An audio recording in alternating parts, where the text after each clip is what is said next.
smart, brilliant gentleman that really always had a work ethic. So it's interesting.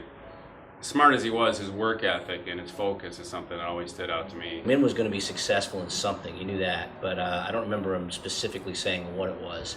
I don't know if he figured that out yet. I didn't see all this much coming up. One time I went to pick him up, in the evening after the meet somewhere else, and he told me in the car that he got results of his PSA, and he gave me a score which went over my head, but I turned back to him.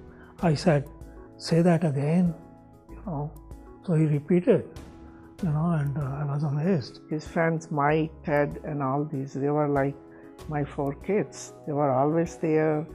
They were in our house. I would come home around 3:30, 4:45, and here all these kids would be in my driveway playing basketball. Well, I wasn't sure what he'd do.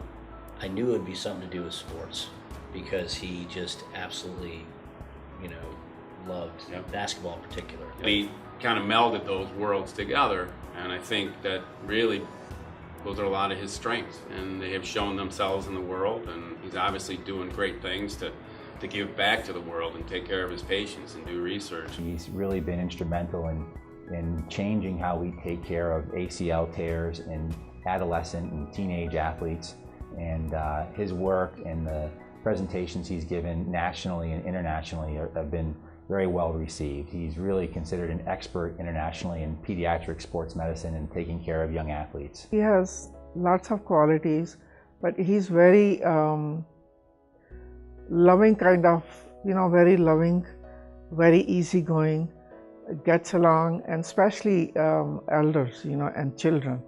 Elderly people, when he works, he does some surgery, they want to adopt him.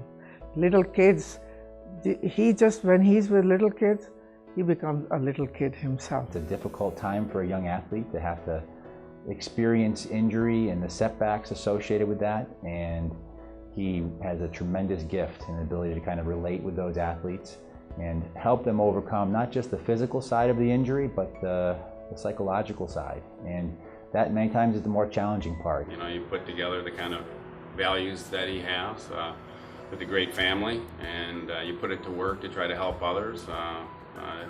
This can be the result, and we're really proud of and happy for him. We're proud as hell of him for becoming the incredible success he is, and I'm amazed in when I read about the things he's accomplished and where he's teaching and things like that. He's owed a real debt to orthopedics for the things that he's developed for surgeons across the world to make young athletes get back on the field or back on the court sooner than maybe otherwise they would have.